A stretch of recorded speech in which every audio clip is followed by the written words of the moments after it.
আমার মনে হয় এদেশের বীর পুরুষ মেজর ডালিম, কর্নেল ফারুক রশিদ, এরাও কিছু মুজিবের মেয়ে জীবিত রেখেছিল, যাতে বাংলার মানুষ বুঝতে পারে কেন ওদেরকে হত্যা করা হয়েছিল। ওরা কত সন্ত্রাসী, কত বড় রক্ত পিপাসুতা দেখানোর জন্য।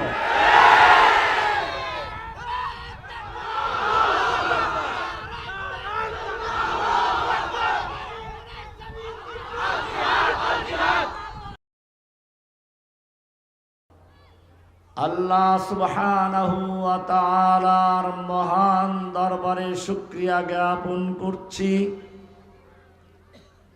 যিনি বাংলার জমিন থেকে এক জালিম স্বৈরাচারী ফ্যাসিস্টকে বিতাড়িত করে বাংলার জমিনকে পবিত্র করে এক হিন্দুর যৌন দাসীকে বাংলাদেশ থেকে বিতাড়িত করে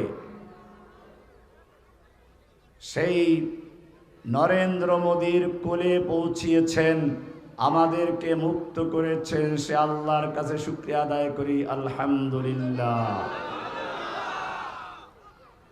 দুরূদ ও সালাম সেই নবীর প্রতি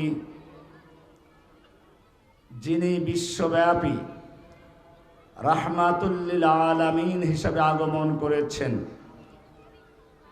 যখন পৃথিবীর মানুষ ধর্ষণ, খুন, রাহাজানি, ডাকাতি, ছিনতাই, মারামারি, কাটাকাটিতে লিপ্ত ছিল,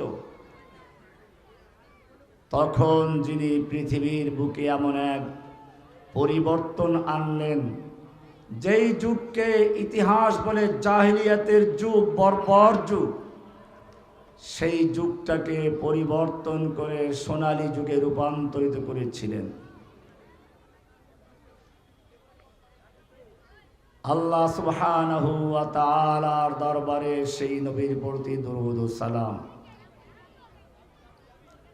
আজকে আমাদের মনে পড়ে সেই সাহাবায়ে কেরামদের কথা, যারা আল্লাহর নবীর প্রতি ঈমান এনে কোরআনকে বিশ্বাস করে জীবনের চরম পরীক্ষা দিয়েও আল্লাহ তাআলার কাছে তারা পাশ করেছেন, যাদের সম্পর্কে আল্লাহ বলেছেন উলাইকা হুমুল ফাইজুন, তারাই হচ্ছে সফলকাম, তারাই হচ্ছে বিজয়ী, তারাই হচ্ছে সত্যিকারের মুমিনুন, উলাইকা হুমুল মুমিনুন হাক্কা।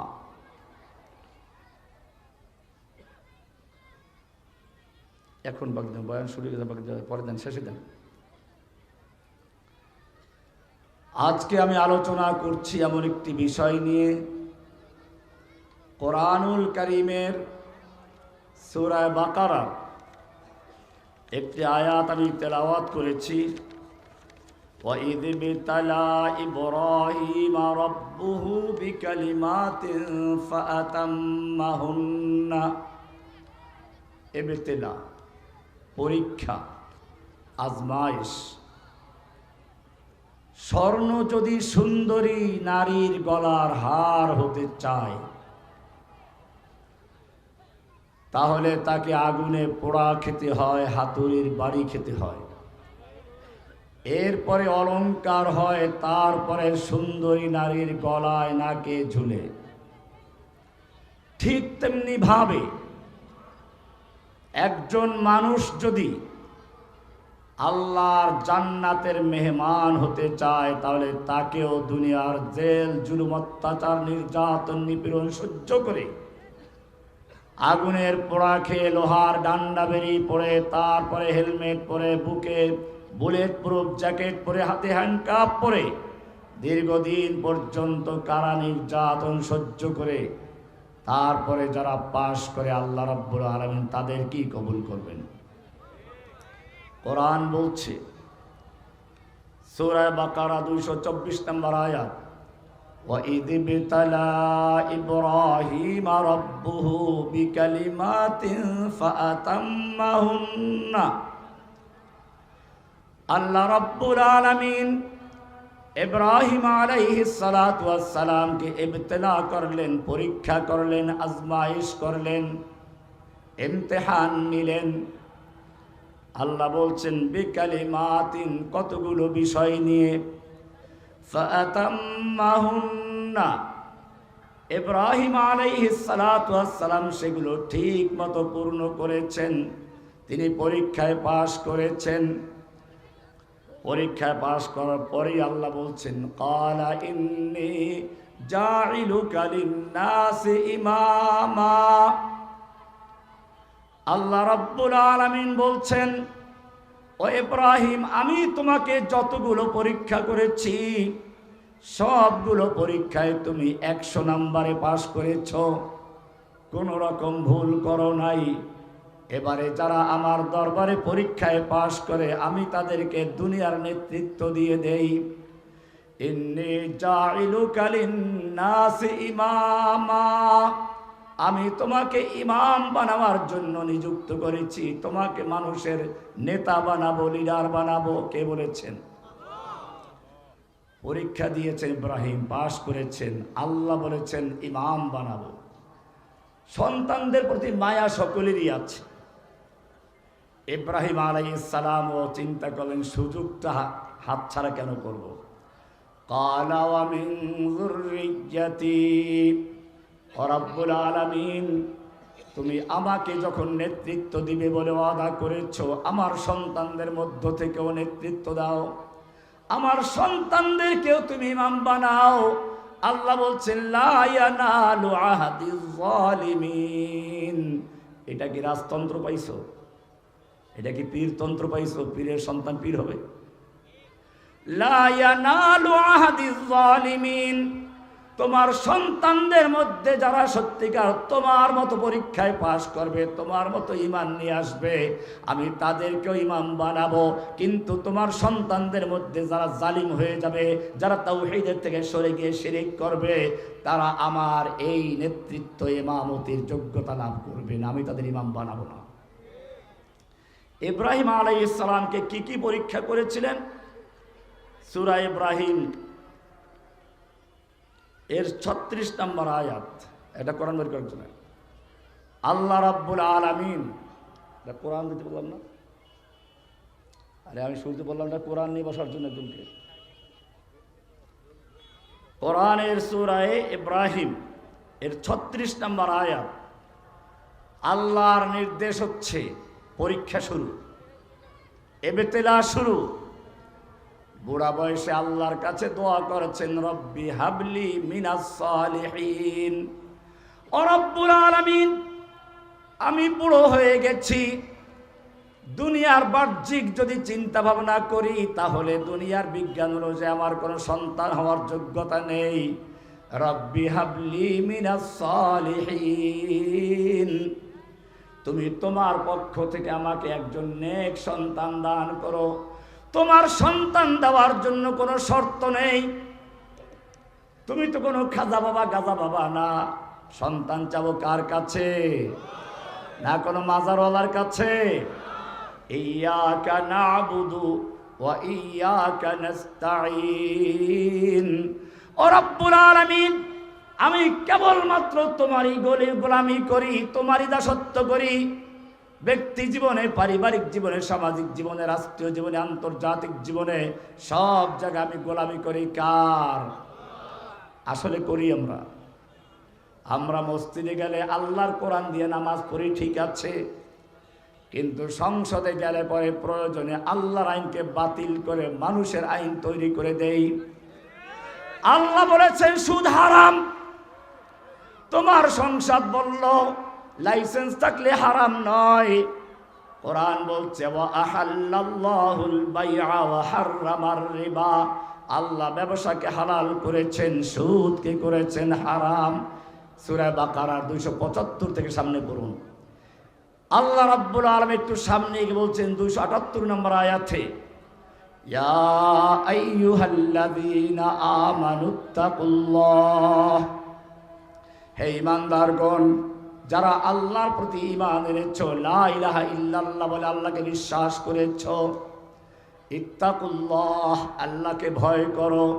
ওয়াদারু মা বাকিয়া মিনার রিবা, তোমাদের যত পাওনা সুদ রয়েছে সমস্ত সুদ বর্জন করে দাও। ইন কুনতুম মুমিনিন, যদি সত্যিকার মুমিন হয়ে থাকো। কে বলেছেন? এ পর্যন্ত বলে ক্ষান্ত করলো, সমস্যা ছিল না। এরপরে আল্লাহ তাআলা বলছেন ফাইল্লাম তাফআলু, আল্লাহ সুদ হারাম করেছেন, আল্লাহ সুদ বর্জন করতে বলেছেন।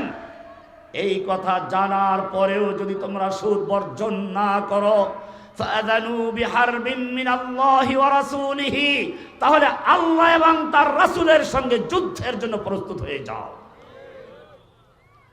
বাংলাদেশে সোনালী ব্যাংক, রূপালী ব্যাংক, পূবালী ব্যাংক, সব ব্যাংকে সুদ চলে কিনা? সুদের লেনদেন করা সেখানে বৈধ না অবৈধ? বৈধ। সরকারি আইনি বৈধ। বৈধ হলো কি করে? এরা প্রত্যেকে সরকারি লাইসেন্স নিয়ে তারপরে বৈধভাবে ব্যবসা করে। এবারে আমি জিজ্ঞেস করতে চাই, আল্লাহ রাব্বুল আলামিন যেই সুদকে হারাম করে দিলেন, এই সুদকে যারা হালাল করে দেয় তাদের ঈমান থাকবে? মদ হারাম করেছেন কে? কোরআন বলছে ইন্নামাল খামরু ওয়াল মাইসিরু ওয়াল আনসাবু ওয়াল আজলামু রিজসুম মিন আমালিশ শাইতানি ফাজতানিবুহ, নিশ্চয় মদ, জুয়া, মূর্তি, লটারি এইগুলো সব শয়তানের নাপাক কাজ। হে ঈমানদারগণ, যদি সত্যিকার ঈমান এনে থাকো তাহলে এগুলো বর্জন করো। কে বলেছেন? মদ হারাম করলেন আল্লাহ। তোমার সংসদ যদি বৈধ লাইসেন্স দিয়ে দেয়, বিক্রির জন্য লাইসেন্স আছে, এমনকি মদ খাওয়ার জন্য লাইসেন্স আছে। মদ হারাম করেছেন কি? এই মদকে যারা হালাল করে দেয় লাইসেন্স দিয়ে, তাদের ঈমান থাকবে? আল্লাহর হারামকে হালাল করলে তার ঈমান থাকে না। এটা সর্বসম্মতিক্রমে উসুলে তাকফিরের মধ্যে আছে।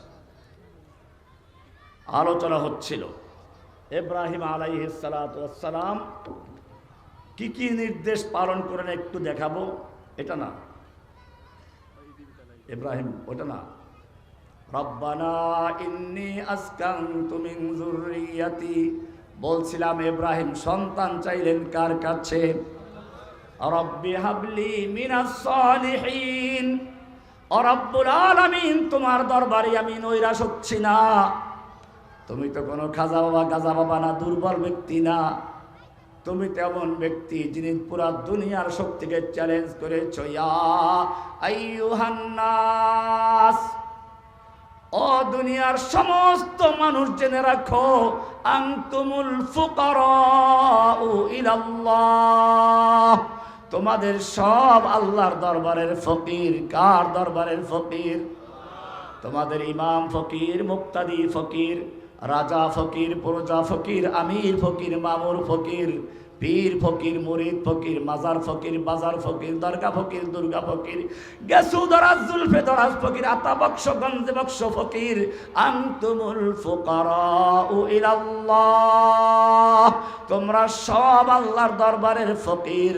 আল্লাহু হুয়াল গনিয়ুল হামিদ, ধনী একমাত্র কে?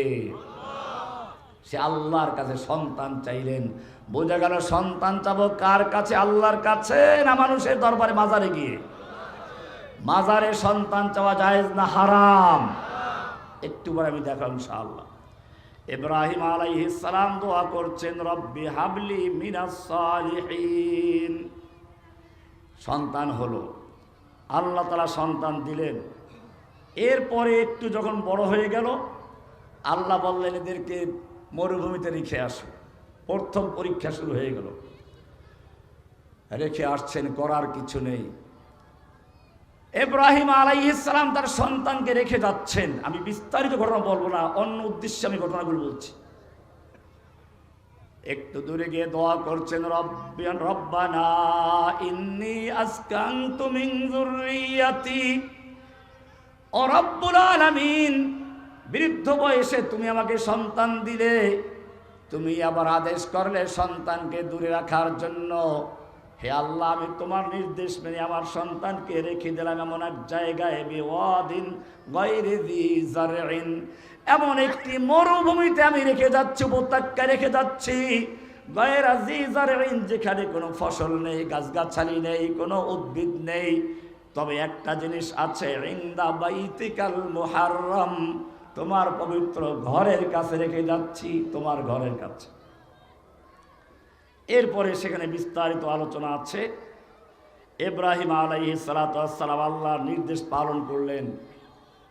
এরপরে যখন একটু বড় হয়ে গেল, এবারে আরেক আয়াত চলে আসছে, আরেক নির্দেশ। এবারে 37 নম্বর সূরার 100 থেকে 107 নম্বর আয়াত পড়বেন। ফালাম্মা বালাগা মাহুস সায়া, বাচ্চা যদি হওয়ার পরে মারা যায় বা কোনো বিপদে পড়ে তাহলে অতটা মায়া থাকে না, কিন্তু বাচ্চাটাকে লালন পালন করে যখন আব্বু ডাকা শুরু করে, সঙ্গে দৌড়দৌড়ি করতে পারে, একটু বাজারেও যেতে পারে, তখন মায়াটা কেমন লাগে। আব্বুর হাত ধরে জিজ্ঞেস করে, আব্বু এটা কি, ওটা কি, আব্বু উত্তর দিতে দিতে পাগল হয়ে যায়, তারপর আনন্দ আছে, এজন্য মায়া লাগালেন। আল্লাহ বলছেন ফালাম্মা,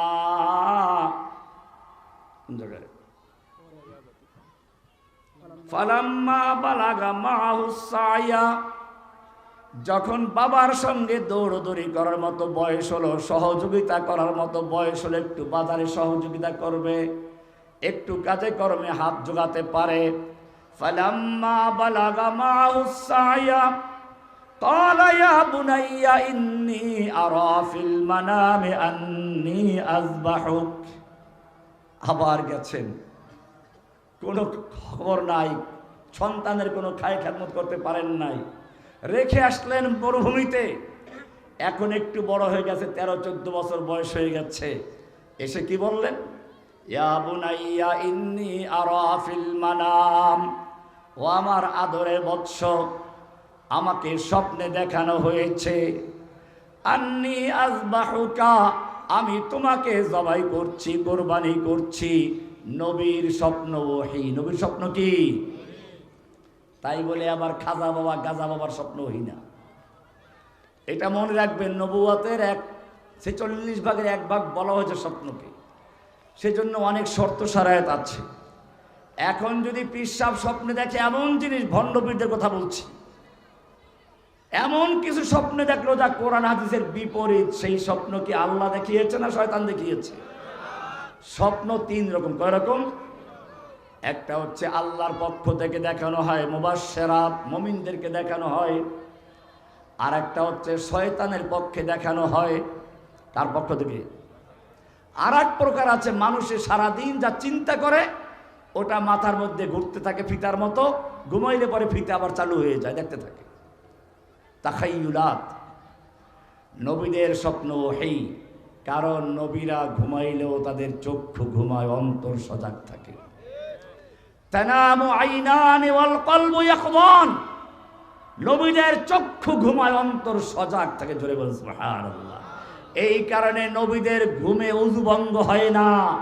আর তুমি ঘুমাইলে পরে একদিকে নাক ডাকো, আরেকদিকে পিছদা ডাকো, এমনকি শয়তান এসে নারীর সুরত ধরে তোমার গোসল ফরজ করাই ফেলায়। যেই ঘুমে উযু ভঙ্গ হয় না, সেই ঘুমে যে স্বপ্ন দেখা হয় সেটা ওহী।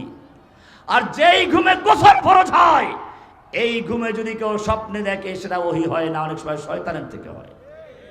ওহী তবে শয়তানের ওহী। কার ওহী?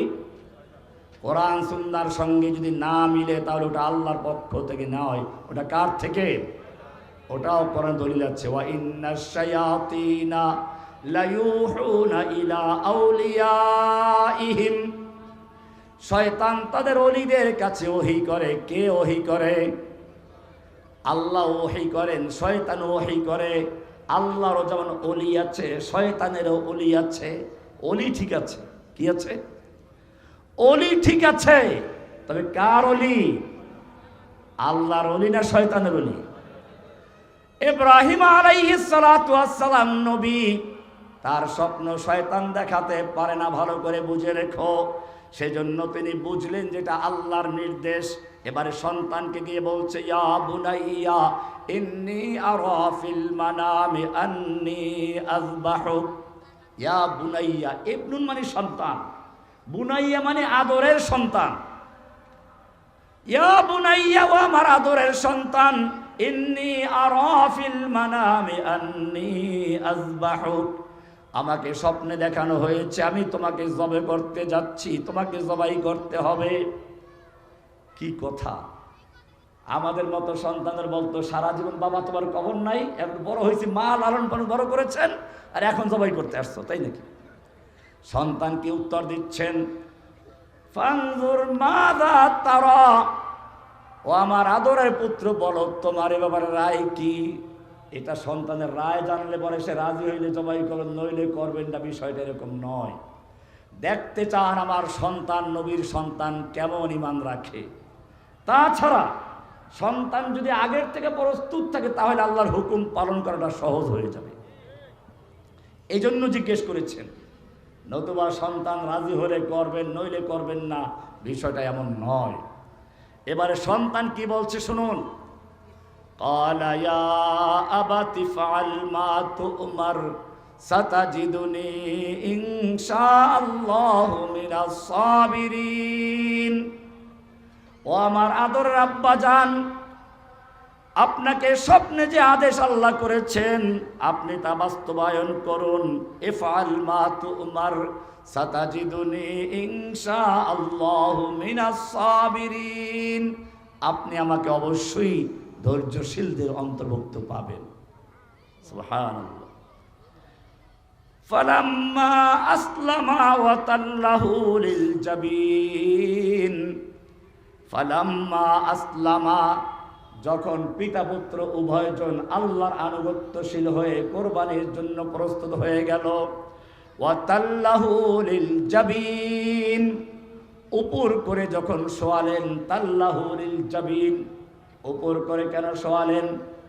তাফসীরে অনেক বিস্তারিত ঘটনা আপনারা তা জানেন, আমি এইটার জন্য বয়ান করছি না। ওয়া তাল্লাহু লিল জাবিন, যাতে ইব্রাহিম আলাইহিস সালামের নজরটা বাচ্চার চেহারার দিকে না পড়ে, বাচ্চার চেহারা যেন ইব্রাহিমের দিকে না পড়ে। পিতা পুত্রের চোখে চোখে মিল হয়ে গেলে মায়া লাগবে, কষ্ট লাগবে। সেই জন্য বলছেন তারা যখন নাকি উল্টা করে উপর করে তৈরি হলো, আল্লাহ কি বলছেন, ওয়ানাদাইনাহু আইয়া ইব্রাহিম, আমি ইব্রাহিমকে এই বলে ডাক দিচ্ছি, ইয়া ইব্রাহিম, ও হে ইব্রাহিম, কদ সাদ্দাকতার রুইয়া, তুমি তোমার স্বপ্ন বাস্তবায়ন করেছো। ইন্না কাযালিকা নাজজিল মুহসিনিন, আমি তো এমনি ভাবি দেখতে চাই কারা নিঃশর্ত ভাবে আমার হুকুম পালন করতে তৈরি হয়ে যায়, কারা শুধু দাবি করে আমি কোরআন মানি, হাদিস মানি, কিন্তু সব জায়গায় মানে না। কোরআনের সূরা নিসা 59 নম্বর 60 নম্বর আল্লাহ বলছেন, আলাম তারা ইলাল্লাযীনা ইয়াজউমুনা আন্নাহুম আমানু বিমা উনজিলা ইলাইকা ওয়া মা উনজিলা মিন ক্বাবলিক, হে নবী আপনি কি ওই সকল লোকদেরকে দেখেছেন যারা দাবি করে, ইয়াজউমুনা দাবি করে, মিথ্যা দাবি করে, আন্নাহুম আমানু বিমা উনজিলা ইলাইকা, তারা ঈমান এনেছে আপনার প্রতি নাযিলকৃত কিতাবের প্রতি, কোরআনের প্রতি, কোরআন মানে ওমা উনজিলা মিন ক্বাবলিকা, আপনার পূর্বে যত কিতাব আছে সব মানে। কিন্তু যখন তাদেরকে বলা হয় ভালো কথা, কোরআন যখন মানো, তাহলে এবারে কোরআনের আইন দিয়ে তোমার আদালত কেন চলে না? সংসদে কেন তোমার কোরআনের আইন চলে না? আমার দেশের মানুষ শিরিক বলতে খালি মনে করে বোধহয় মাজার পূজা শিরিক, কবর পূজার শিরিক, কবর আল্লাহর কাছে প্রার্থনা করার শিরিক, এইগুলোর মধ্যে সীমাবদ্ধ শিরিক। এটা নাকি নবীদের প্রথম সংঘর্ষ এই শিরিকের বিরুদ্ধে হয় নাই? একটু ফ্যান লাগাইতে বললাম না, গরম হচ্ছে। নবীদের প্রথম যুদ্ধ এই শিরিকের বিরুদ্ধে নয়। তুমি লা ইলাহা ইল্লাল্লাহ বলে ঈমান এনেছো, লা মানে নেই, ইলাহা মানে কোনো মাবুদ, লা ইলাহা মানে কোনো মাবুদ নেই। সব মাবুদ অর্থাৎ আল্লাহর পরিবর্তে যাদের ইবাদত করা হয়, পূজা করা হয়, প্রার্থনা করা হয়, সবগুলো লা ইলাহা বলে উৎখাত করেছো, ইল্লাল্লাহ বলে শুধু একজনকে মেনে নিয়েছো। কাকে?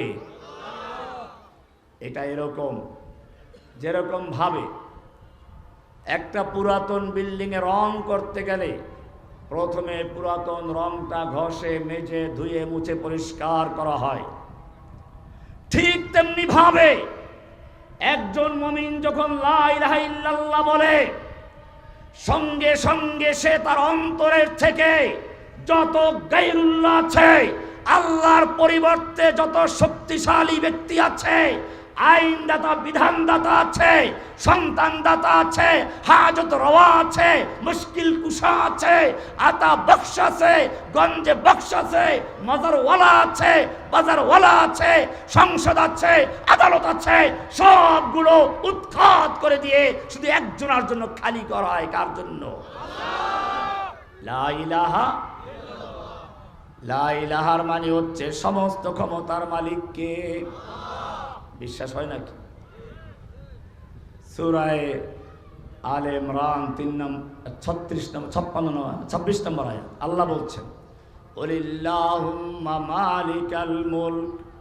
হে নবী, আপনি বিশ্ববাসীকে জানিয়ে দিন, যারা কোরআন বিশ্বাস করে ওদেরকে জানিয়ে দিন, আল্লাহুম্মা মালিকাল মুলক, হে আল্লাহ তুমি সমস্ত ক্ষমতার মালিক। তুতিল মুলকা মান তাশাউ, তুমি যাকে ইচ্ছে করো তাকে ক্ষমতা দান করো। ক্ষমতা দেওয়ার মালিক কে? নাকি জনগণ? বিশ্বাস করেন তো নাকি? যদি তাই বিশ্বাস করেন, এবারে বাংলাদেশের সংবিধানটা হাতে নেন। 7 নম্বর ধারার অনুচ্ছেদ ক খুলে পড়ুন, পরিষ্কার লেখা আছে প্রজাতন্ত্রের সকল ক্ষমতার মালিক জনগণ। রাষ্ট্রীয় শিরক, সাংবিধানিক শিরক। তুমি লা ইলাহা ইল্লাল্লাহ যতই বড়, যতক্ষণ পর্যন্ত তোমার সংবিধান থেকে সমস্ত ক্ষমতার মালিক জনগণ উৎখাত করে দিয়ে, পরিষ্কার করে দিয়ে একমাত্র আল্লাহর জন্য খালি করতে না পারবে, অতক্ষণ তুমি ইমানদার হতে পারো না। কুলিল্লাহুম্মা মালিকাল মুলক, সমস্ত ক্ষমতার মালিক আল্লাহ তুমি। তুতিল মুলকা মান তাশাউ, তুমি যাকে ইচ্ছা ক্ষমতা দান করো। ওয়া তানজিউল মুলকা মিম্মান তাশাউ, তুমি যার থেকে ইচ্ছা ক্ষমতা ছিনিয়ে নাও। ক্ষমতা ছিনিয়ে নেওয়ার মালিক কে?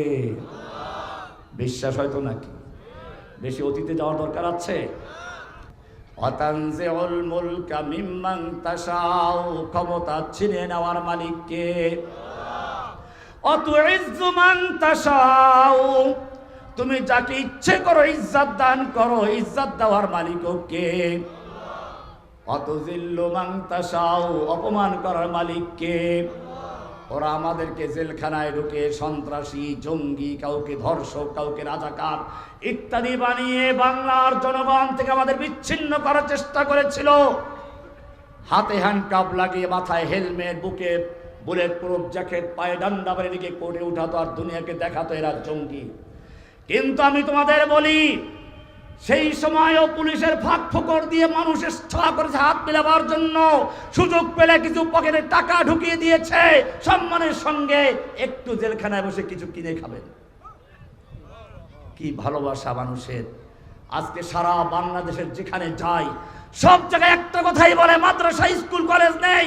সব জায়গায় বুড়া থেকে গুড়া পর্যন্ত, শায়েখ আপনার জন্য আমরা অন্তর থেকে দোয়া করেছি, চোখের পানি ঝরিয়েছি।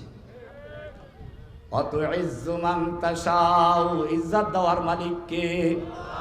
শুধু আমার বেলায় না, যাদেরকে হাসিনা দেশ ছাড়া করেছিল, যাদেরকে জেলে ঢুকিয়েছিল, প্রত্যেকটা লোকের ইজ্জত সমান আল্লাহকে চেয়ে অনেক গুণে বাড়িয়ে দিয়েছেন, ঠিক কিনা? অতুজিল্লু মান তাশাউ, অপমান করার মালিক কে? এবারে ওই লোকগুলো জেলে গেছে, তাদের মাথায় হেলমেট উঠেছে, বুকে বুলেট প্রুফ জ্যাকেট উঠেছে, এবারে তাদেরকেও লোকেরা পুলিশের ফাঁক ফোকর দিয়ে খুঁজে। তবে হাতিয়া তো আর হাত মিলাবার জন্য নয়, পচা ডিম আর সেরা জুতা দিয়ে আচ্ছি তারা শায়েস্তা করার জন্য পুলিশ মানুষ খুঁজে বেড়ায়। অতুইজ্জু মান তাশাউ ওয়া তুযিল্লু মান তাশাউ, সব ক্ষমতার মালিক কে? ইব্রাহিম আলাইহিস সালাম আল্লাহর কাছে দোয়া করছেন, আল্লাহ রাব্বুল আলামিন দোয়া কবুল করছেন। শুধু এ পর্যন্তই না, আরো কিছু পরীক্ষা ইব্রাহিমকে আল্লাহ করেছেন। কোরআনের সূরা আম্বিয়া 21 নম্বর সূরার 51 থেকে 70 নম্বর আয়াত পর্যন্ত এবারে দ্বিতীয় আর একটা গুরুত্বপূর্ণ পরীক্ষা শুরু হচ্ছে ইব্রাহিমের সামনে। তাওহীদের ইমামুল মুওয়াহ্হিদিন ইব্রাহিম আলাইহিস সালাতু ওয়াস সালাম মূর্তি দেখলেন, মূর্তির সামনে খাবার আছে। মানুষ মূর্তি নিজের হাতে তৈরি করে আবার তার সামনে খাবার দেয়, আবার পূজাও করে। তিনি বুঝতে পারলেন এই মূর্তি আমার রব হতে পারে না। হয়তো চন্দ্র সূর্য আমার রব হতে পারে, তারকা হতে পারে, এক সময় একটা পরিবর্তন হচ্ছে। যখন চন্দ্র সূর্য ডুবে যায়, তারকাও ডুবে যায়, এবারে তিনি সিদ্ধান্তে আসলেন, ইন্নী ওয়াজ্জাহাতু ওয়াজহিয়া লিল্লাযী ফাতারাস সামাওয়াতি ওয়াল আরদা হানিফা ওয়া মা আনা মিনাল মুশরিকিন। 21 নম্বর সূরা আম্বিয়া। ইব্রাহিম আলাইহিস সালাতু ওয়াস সালাম মূর্তিখানায় গেলেন, দেখলেন যে মূর্তির সামনে খাবার আছে, অনেক দামি দামি খাবার, দামি দামি শাড়ি, কারো 10 হাত, কারো 20 হাত, কি সুন্দর সুন্দর অবস্থায় আছে। ইব্রাহিম আলাইহিস সালাম এবারে বলছেন, ও মূর্তি, খাও না কেন? খাও, কি দামি দামি খাবার কেন খাচ্ছ না? ভালো করে খাও।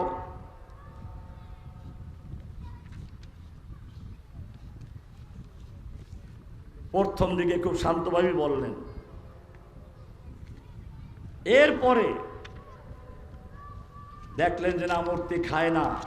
এবারে তিনি ফাঁকা আনা দরবান বিল ইয়ামিন, ডান হাতে থাপ্পড় মারলেন। কি করলেন? পাথরের মূর্তি থাপ্পড় মারলে কি মূর্তি ব্যথা পায় না যে মারে সে ব্যথা পায়? ব্যথা পাইল হাতে। এবারে উঠলো রাগ। আল্লাহ তাআলা কোরআনে বলছেন, রাগ উঠলো, পরে শুরু করলো কুড়াল নিয়ে পিটানো, এবারে ভাঙতে শুরু করলেন। কোরআনে বিস্তারিত আছে। আল্লাহ সুবহানাহু ওয়া তাআলা দেখিয়ে দিলেন, ইব্রাহিম সব মূর্তি ভেঙে চুরমার করে দিলেন। এবারে মূর্তি পূজকরা মূর্তিখানায় আবার আসলো, দেখে সর্বনাশ, কোনো ভূমিকম্প নেই, ঝড় তুফান নেই, যুদ্ধ মারামারি হয় নাই। এই মূর্তিগুলো ভাঙলো কারা? সোজা চলে গেল নমরুদের কাছে। এবারে নমরুদ এসে দেখলো, দীর্ঘক্ষণ চিন্তা করে বলল, হাল মিন ফাতান ইয়াজকুরু আলিহাতানা। যুবকরা ভালো করে শুনো, তোমরা এই সময় এক জগদ্দল পাথরকে বাংলাদেশ থেকে বিতাড়িত করেছ, রক্ত দিয়েছ। তোমাদের জন্য কোরআন তোমাদের হাত ছানিয়ে দিয়ে ডাকছে। নমরুদরা যুগে যুগে বুঝতে পারে, যখন যুবকদের মধ্যে পরিবর্তন আসে, যুবকরা জেগে আসে, দুনিয়ার কোন নমরুদ ফেরাউন তার সামনে টিকতে পারে না। নমরুদ আসলো, প্রথমেই প্রশ্ন করলো, হাল মিন ফাতান ইয়াজকুরু আলিহাতানা। এই এলাকায় এমন কোন যুবক আছে কি যেই যুবক আমাদের মূর্তিগুলো সুনজরে দেখে না, মূর্তির সমালোচনা করে? এমন যুবক আছে কি? তাফসীরে লেখে, যুবকের প্রশ্ন কেন আসলো? নমরুদ বুঝতে পারলো, কোন ঝড় তুফান হয় নাই, ভূমিকম্প হয় নাই, মারামারি হয় নাই, যুদ্ধ হয় নাই। এই মূর্তিগুলো ভাঙলো, নিশ্চয়ই এটা মূর্তি ভাঙ্গা পর্যন্ত শেষ নয়। এটা হচ্ছে এই মূর্তির সমাজকে ভেঙ্গে দিয়ে, মূর্তির সমাজকে পরিবর্তন করে এক তাওহীদের সমাজ গড়ার জন্য নতুন এক বিপ্লব শুরু হয়েছে। আর সেই বিপ্লবের সূচনা হয়েছে মূর্তি ভাঙ্গা দিয়ে। আর এই রকম সুন্দর পরিকল্পনা কোন যুবকের মাথায় আসে, বুড়া মানুষের মাথায় না। এই কারণে সে প্রশ্ন করেছে। বাংলাদেশের তাওহীদি জনতা, যুবকরাও ভালো করে শুনে রেখো, তোমাদেরকে মূর্তি পূজার দিকে ধাবিত করার জন্য ইসলামের কালেমা লা ইলাহা ইল্লাল্লাহ পরিবর্তন করে আল্লাহু আকবার স্লোগান বাদ দিয়ে তার জায়গায় নতুন ধর্মের এক কালেমা বানানো হয়েছিল, জয় বাংলা। আবার আদালত মাশাআল্লাহ রায় দিয়ে দিল, এটা দিয়েই শেষ করতে হবে। শুধু এটাই নয়, ইসলামের নবীকে কলঙ্কিত করার জন্য গণজাগরণ মঞ্চ তৈরি করে আল্লাহর নবীর বিরুদ্ধে কুৎসা করার জন্য, আল্লাহর নবীর বিরুদ্ধে কটূক্তি করার জন্য বলগার রাজীব হায়দার সহ একদল নাস্তিক মোরতাদকে সে লেলিয়ে দিয়েছিল। এটা কোনো গণজাগরণ মঞ্চ ছিল না, এটা ছিল আল্লাহর নবীকে মানুষের অন্তর থেকে ভুলিয়ে দিয়ে আল্লাহর নবীর সম্পর্কে যে কালেমা পড়ি মুহাম্মাদুর রাসূলুল্লাহ, এই কালেমাকে বাদ দিয়ে তার জায়গায় নতুন কালেমা, নতুন নবী জয় বঙ্গবন্ধু বসানোর জন্য গভীর চক্রান্ত হচ্ছিল। ইব্রাহিম আলাইহিস সালাতু ওয়াস সালাম মূর্তি ভাঙলেন। ইব্রাহিম আলাইহিস সালাতু ওয়াস সালাম এবারে তিনি ছড়ে পড়লেন, বড় মূর্তির গলায় কুড়াল রেখে দিলেন। লোকেরা আসলো, নমরুদ আসলো, জিজ্ঞেস করলো কোনো যুবক আছে কি? এবারে লোকেরা বললো হ্যাঁ হ্যাঁ যুবক আছে, একজন যুবক আছে যে এই দেবদেবী আর মূর্তির সমালোচনা করে। সামি'না ফাতান ইয়াযকুরুহুম ইউকালু লাহু ইব্রাহিম। একজন যুবক আছে, যেই যুবক এই মূর্তিগুলো সুনজরে দেখে না, তার নাম হচ্ছে ইব্রাহিম। তার নাম কি? এবার ইব্রাহিমকে ধরে আনা হলো। ইব্রাহিম আলাইহিস সালাম তাওহীদের দাওয়াত দেওয়া শুরু করছেন। এবারে নমরুদের গোষ্ঠী কোনো যুক্তি তর্কে পারলো না। এবারে বলল হাররিকুহু, এর সাথে তর্ক করা দরকার নেই, কি আগুনে জ্বালিয়ে দাও, দেবদেবীদেরকে খুশি করো। ইব্রাহিমের জন্য আগুন তৈরি করা হলো। দুনিয়ার সব মানুষ দেখতে থাকলো, আল্লাহর ফেরেশতারাও দেখছেন। জিব্রাইল চলে আসছেন, ইব্রাহিম তুমি যদি হুকুম দাও তাহলে এক আঘাতে আমার পাখা দিয়ে পুরো জমিনটা উল্টি দেব। ইব্রাহিম আলাইহিস সালাম বললেন, এই তুমি কি তোমার থেকে এসেছো না আল্লাহ পাঠিয়েছেন? বলেন আল্লাহ জানেন, রসব বুঝি না, আল্লাহ পাঠিয়েছেন না তুমি এসেছো? বলেন আমি এসেছি। তোমার সাহায্য দরকার নাই, আমি কার দাওয়াত দিয়েছি? দাওয়াত দেব কার? নাকি কোনো দলের, না কোনো ব্যক্তির? কোরআন পরিষ্কার বলছে দাওয়াতের যতগুলো আয়াত আছে, ওমান আহসানু কাওলাম মিম্মান দাআ ইলাল্লাহ, ওই ব্যক্তির চেয়ে ভালো কথা আর কার হতে পারে যেই ব্যক্তি মানুষকে ডাকে কার দিকে? দাআ ইলাল্লাহ, আল্লাহর দিকে ডাকে। ওয়া আমিলা সালিহান, এবং নিজে নেক আমল করে, আমলও করে। নাকি আমল করা লাগবে না? একদল ভণ্ড পীর আছে, আমি গত সপ্তাহে সেই এরকম একজন পীরের বাড়ির কাছে ওয়াজ করে এসেছি, সুরেশ্বর। ওদের একটা কিতাব আছে জামে হক সেররে নূর, সেররে হক জামে নূর। এই বইয়েতে লিখেছে আধ্যাত্মিকতার চূড়ান্ত মাকামে গেলে আর কোনো ইবাদত লাগে না। আমি জিজ্ঞেস করতে চাই, দলিল দিচ্ছে কোরআন দিয়ে, ওয়া'বুদ রাব্বাকা হাত্তা ইয়াতিয়াকাল ইয়াকিন, তুমি তোমার রবের ইবাদত করো যতক্ষণ পর্যন্ত ইয়াকিন না আসে। তাহলে ইয়াকিন আসলে আর লাগবে না, দলিল দিল। আমি জিজ্ঞেস করতে চাই, এই আয়াতটা কি ওই সুরেশ্বরের পীরের উপর নাযিল হয়েছিল না আল্লাহর নবী মুহাম্মদ সাল্লাল্লাহু আলাইহি ওয়াসাল্লাম নাযিল হয়েছিল? এবারে মুহাম্মদ সাল্লাল্লাহু আলাইহি ওয়াসাল্লাম কি করছেন? আল্লাহর নবী মুহাম্মদুর রাসূলুল্লাহ সাল্লাল্লাহু আলাইহি ওয়াসাল্লাম যখন মৃত্যু রোগে আক্রান্ত, মসজিদে যাওয়ার মতো ক্ষমতা নেই, এশার নামাজের ওযু করে তৈরি হচ্ছেন, বেহুশ হয়ে পড়ছেন, আবার ওযু করছেন, বেহুশ হয়ে পড়ে যাচ্ছেন। কয়েকবার যখন বেহুশ হয়ে পড়ে গেলেন, এবারে তিনি সাহাবীদেরকে বললেন, মুরু আবা বকরিন ইউসাল্লি বিন নাস, আবু বকরকে বলো সেজন্য লোকদের ইমামতি শুরু করে দেয়। আল্লাহর নবীর নির্দেশ পেয়ে আবু বকর রাদিয়াল্লাহু তাআলা আনহু ইমাম হয়ে নামাজ শুরু করছেন। এবারে আল্লাহর নবী একটু সুস্থ হলেন, ওযু করলেন, দুইজন সাহাবীর কাঁধের উপরে ভর দিয়ে মসজিদে যাচ্ছেন। ওয়ারিজলাহু তাহুত্তানি বিল আরদে, হাদিসে বলা হয়েছে আল্লাহর নবী যখন দুজন সাহাবীর কাঁধে ভর দিয়ে যাচ্ছিলেন, তখন নবীর পা দুটো জমিনের সঙ্গে হেঁচড়ে হেঁচড়ে যাচ্ছিল। সুবহানাল্লাহ। যেই নবী সম্পর্কে কোরআন বলছে লিয়াগফিরা লাকাল্লাহু মা তাকাদ্দামা মিন যামবিকা ওয়া মা তাআখার। হে নবী, আল্লাহ তাআলা আপনার আগের পিছের সমস্ত গুনাহ ক্ষমা করে দিয়েছেন। সেই নবী মৃত্যুর রোগে আক্রান্ত অবস্থায়ও মসজিদে গিয়ে জামাতে নামাজ পড়ছেন, সাহাবায়ে কেরামের কাঁধে ভর দিয়ে যাচ্ছেন। এরপরে যদি কোনো পীর ফকির বলে আল্লাহর ওলি হলে পরে ইবাদতের কোনো প্রয়োজন নেই, সেগুলো আল্লাহর ওলি না শয়তানের ওলি। আমি শুরুতেই বলেছিলাম ওলি ঠিক আছে, তবে কার ওলি? কার ওলি? যে সকল লোক সেজদার জন্য বলে পীরের পায়ে সেজদা করা যাবে, অলিদের পায়ে সেজদা করা যাবে, মাজারে সেজদা করা যাবে, সেগুলো ওলি। তবে কার ওলি? কারণ আমাদের সামনে কোরআন আছে, কোরআন পরিষ্কার বলছে অমিন আয়াতিহিল লাইলু ওয়ান নাহারু ওয়াশ শামসু ওয়াল কামার। চন্দ্র, সূর্য, গ্রহ, নক্ষত্র, রাত, দিন, তুমি, আমি, মানব, দানব যত আছে, এই সবগুলো হচ্ছে আল্লাহর সৃষ্টি এবং নিদর্শন। লা তাসজুদু লিশ-শামসি ওয়ালা লিল কামার। খবরদার, খবরদার, তোমরা চন্দ্রকে, সূর্যকে সৃষ্টি করো না, সিজদা করো না। ওয়াসজুদু লিল্লাহিল্লাযী খালাকাহুন্না। সিজদা করো তাকে যিনি এই সবগুলো সৃষ্টি করেছেন। কাকে? মাজারওয়ালা সৃষ্টি না স্রষ্টা? দরগাওয়ালা সৃষ্টি না স্রষ্টা? পীর সৃষ্টি না স্রষ্টা?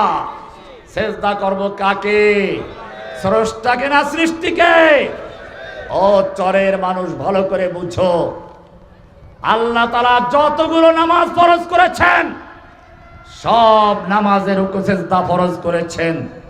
ফজরের নামাজ পড়বে, রুকু সিজদা করবে, যোহর পড়বে, রুকু সিজদা করবে, আসর পড়বে, মাগরিব পড়বে, এশা পড়বে, জুমা পড়বে, ঈদ পড়বে, সব নামাজে রুকু সিজদা করা ফরজ। না করলে তোর নামাজ হবে না। কিন্তু খবরদার, খবরদার, নামাজটা যদি জানাজার নামাজ হয় তুই রুকু করতে পারবি না, সিজদাও করতে পারবি না। আছে নাকি? জানাজার রুকু সিজদা আছে? যদি বড় পীর সাহেবের হয় জানাজার নামাজ, আব্দুল কাদের জিলানী রাহমাতুল্লাহ হোক না কেন, তুই রুকু করতে পারবি না, সিজদাও করতে পারবি না। জানাজার নামাজ খাজা মঈনুদ্দিন চিশতি রাহমাতুল্লাহ হোক না কেন, তুই রুকু করতে পারবি না, সিজদাও করতে পারবি না। জানাজার নামাজ শাহজালাল রাহমাতুল্লাহ হোক না কেন, তুই রুকু করতে পারবি না, সিজদাও করতে পারবি না। জানাজার নামাজ খান জাহান আলী রাহমাতুল্লাহ হোক না কেন, তুই রুকু করতে পারবি না, সিজদাও করতে পারবি না। কারণটা কি? কি সুন্দর বুজুর্গের লাশ একেবারে সামনে, কোনো পর্দা নাই, মাটি নাই, মাঝখানে কেউ নাই, একেবারে সামনে। কি সুন্দর সময়টা ছিল, সেই সময় তুমি সিজদা করতে পারলে না। কারণটা কি? কারণ হচ্ছে অন্য সব নামাজে তোমার মাঝে, আল্লাহর মাঝে কোনো গায়রুল্লাহ নেই। জানাজার নামাজে একটা লাশ আছে, লাশ। এই সময়ে যদি আল্লাহকেও সিজদা করতো, ওই ভণ্ড পীর আর মাজার পূজারী বলতো এই তো বুজুর্গকে সম্মান করা হচ্ছে। আল্লাহ রাব্বুল আলামিন সেজন্য জানাজার নামাজের থেকে নিজের পাওনা রুকু সিজদা পর্যন্ত বাতিল করে দিয়ে সব রকমের ধোঁকাবাজি করার, প্রতারণার ছিদ্র পথগুলো বন্ধ করে দিয়েছেন। আমি জিজ্ঞেস করতে চাই, এই জানাজার লাশটা যখন কবরে চলে গেল, তারপরে তোমাকে মাটি আসলো, হোগলা আসলো, বাঁশ আসলো, পর্দা পড়ে গেল, এরপরে কোন বিবেক তোমাকে মাজারে সিজদা করার পারমিশন দিল? মাজারে সিজদা করা জায়েজ না হারাম? মাজারে টাকা পয়সা দেওয়া জায়েজ না হারাম? মাজারওয়ালার কাছে সুপারিশের জন্য দোয়া করা জায়েজ না হারাম? কোরআন পরিষ্কার বলছে, মূর্তি পূজকরা মূর্তি পূজা করত কেন? ইব্রাহিমের সন্তানরা, ভালো করে শুনো, মূর্তি কেন ভাঙলেন ইব্রাহিম? আপনি বলবেন আমরা তো মূর্তি পূজা করি না। মক্কার কাফেররা মূর্তি পূজা করত। ওরা কেন মূর্তি পূজা করতো ভালো করে শুনো। মূর্তিকে ওরা আল্লাহ মানত না। কোরআনের সূরা জুমার 39 নম্বর সূরার 3 নম্বর আয়াত আল্লাহ বলছেন, মা না'বুদুহুম ইল্লা লিয়ুকাররিবুনা ইলাল্লাহি যুলফা। আমরা এই দেবদেবী আর মূর্তিগুলোর পূজা এই জন্য করি না যে তারা আল্লাহ, বরং তাদেরকে আমরা পূজা করি এই জন্য যাতে এরা আল্লাহর কাছে আমাদেরকে পৌঁছাইয়া দিতে পারে, আল্লাহর কাছে পৌঁছাইয়া দিতে পারে। দেখেন, আলেম ওলামাদের কাজ হচ্ছে কোরআন হাদিসের মাধ্যমে আল্লাহর পথ বাতলে দেওয়া, আল্লাহর কাছে পৌঁছাইয়া দেওয়া নয়। সুপারিশ করার পারমিশন কিয়ামতের মাঠে আল্লাহ যাদেরকে দিবেন তারা করতে পারবে, দুনিয়ায় কেউ ঠিকাদার নিতে। আয়াতুল কুরসি আপনারা পড়েন, সেখানে পরিষ্কার বলা হচ্ছে মান যাল্লাযী ইয়াশফাউ ইনদাহু ইল্লা বিইذনিহি, কে সে যে আল্লাহর কাছে সুপারিশ করবে আল্লাহর অনুমতি ছাড়া। আল্লাহর নবী নিজেও কিয়ামতের মাঠে সুপারিশ করার আগে সিজদায় পড়ে যাবেন, আল্লাহর হামদ এবং সানা করবেন, অনেকক্ষণ পর্যন্ত এমন ভাষায় দোয়া করবেন যেটা কিয়ামতের মাঠেই আল্লাহর নবীকে আল্লাহ শিক্ষা দিবেন। এরপরে আল্লাহর পক্ষ থেকে আওয়াজ আসবে, ইয়া মুহাম্মদ ইরফা রাসাক ওয়াশফা তুশাফা ওয়াসাল তুতা, হে মুহাম্মদ এবারে মাথা উঠাও, তুমি সুপারিশ করো, তোমার সুপারিশ গৃহীত হবে, তুমি চাও তোমার চাহিদা পূরণ করা হবে। এরপরে আল্লাহর নবী সুপারিশ করা শুরু করবেন। এর আগে সুপারিশ করতে পারবেন? তাহলে দুনিয়ায় যদি কেউ ঠিকাদারি নিয়ে নেয়, সুপারিশ করে নিবে, তরাইয়ে নেবে, পার করে নেবে, বোঝ যাবে এই দাবি করাটাই ভণ্ডামি। এটা করাই কি? সূরা ইউনূস 10 নম্বর সূরা 18 নম্বর আয়াত পড়ুন, পরিষ্কার আছে, ওয়ায়াবুদুনা মিন দুনিল্লাহি মা লা ইয়াদুররুহুম ওয়া লা ইয়ানফাউহুম ওয়ায়াকুলুনা হাউলাই শুফাউনা ইনদাল্লাহ। ওরা আল্লাহর পরিবর্তে এমন কিছু ইবাদত করে যা ওদের উপকার করতে পারে না, ক্ষতিও করতে পারে না। বলে তাহলে কেন পূজা করে? আল্লাহ বলছেন ওরা পূজা করে কি জন্য? ওয়ায়াকুলুনা হাউলাই শুফাউনা ইনদাল্লাহ, ওরা এই জন্য পূজা করে, এই দেবদেবী আর মূর্তিওয়ালারা আল্লাহর কাছে ওদের জন্য সুপারিশ করে তরাইয়া নিবে, পার করে নিবে। বোঝা গেল সুপারিশের ক্ষমতা দেওয়ার মালিক কে? কিয়ামতের মাঠে যাদেরকে অনুমতি দিবেন কেবলমাত্র তারাই সুপারিশ করতে পারবে। দুনিয়ায় যদি কোনো ব্যক্তি বলে সে সুপারিশ করে নিয়ে যাবে, আমি জিজ্ঞেস করতে চাই ও নিজে যে পার পাবে তার দলিল কি? ও নিজে যে কিয়ামতের মাঠে পার পাবে তার কোনো দলিল আছে কিনা? কাজে এখানে দুইটা শিরিক থাকে। পরিষ্কার হয়ে গেল কোনো মাজার পূজা চলবে না, টাকা পয়সা দেওয়া। হিন্দুরা মাজারে গিয়ে খাবার দেয় আর মুসলমানরা মাজারে কি দেয়? টাকা দেয়, মানে বাজার করে খাও নাকি? মনে রাখতে হবে ইব্রাহিম আলাইহিস সালাতু ওয়াস সালাম বলেন খা, খাবি না? খায় না। ইব্রাহিমের জন্য আগুন তৈরি করা হলো। এবার ইব্রাহিম আলাইহিস সালাম কি জিবরিল এসে বলছে, ও জিবরাইল, ও ইব্রাহিম তুমি একটু হুকুম করো, আমি একটু পাখা দিয়ে আঘাত করে সব ধ্বংস করে দেই। ইব্রাহিম বলছেন আমি তো তোমার দিকে মানুষকে আহ্বান করি না, আহ্বান করেছি কার দিকে? ওমান আহসানু কওলাম মিম্মান দাআ ইলাল্লাহ, আমি আল্লাহর দিকে আহ্বান করেছি। ওয়া আমিলা সালিহান, এবং নেক আমল যে করবে। ওয়া ক্বালা ইন্নানি মিনাল মুসলিমিন, এবং সে নিজে ঘোষণা করবে আমি একজন মুসলিম। কি সুন্দর করে আয়াত আছে, কুল হাযিহি সাবিলি আদউ ইলাল্লাহি আলা বাসীরা, বলো এটাই আমার রাস্তা, আমি আল্লাহর দিকে আহ্বান করছি জেনে বুঝে। আলা, পরীক্ষা চলছে। এবারে ইব্রাহিম আলাইহিস সালাতু ওয়াস সালামকে আগুনে নিক্ষেপ করা হলো। আল্লাহ তাআলা বলছেন ইব্রাহিম তোমার ক্ষমতা যেই পর্যন্ত ছিল সেই পর্যন্ত লড়াই করেছো, টিকে ছিলে, এবারে আমার সাহায্য শুরু। কুলনা ইয়া নারু কুনি বারদাও ওয়া সালামান আলা ইব্রাহিম, ও আগুন আমার ইব্রাহিমের জন্য আরামদায়ক ঠান্ডা হয়ে যাও, আমার ইব্রাহিমের জন্য কোনো ক্ষতি না হয় সেদিকে ভালো করে লক্ষ্য রাখবে। আমি জিজ্ঞেস করতে চাই ইব্রাহিমের জন্য যে আল্লাহ তাআলা নমরুদের আগুনকে ঠান্ডা করে দিয়েছিলেন সে আল্লাহ জীবিত আছে কিনা? সে আল্লাহর ক্ষমতা আগের মতো আছে কিনা? নরেন্দ্র মোদীর পারমাণবিক বোমা, ক্ষেপণাস্ত্র, যত অস্ত্র আছে, লক্ষ লক্ষ সৈনিক আছে, সবগুলো ধ্বংস করে দিয়ে, ঠান্ডা করে দিয়ে মুসলিমদের দিল্লি পর্যন্ত বিজয় করার ক্ষমতা দিতে পারেন কিনা? নাকি আল্লাহ বুড়ো হয়ে গেছেন? শর্ত হচ্ছে এবেতেলা পরীক্ষা দিতে হবে।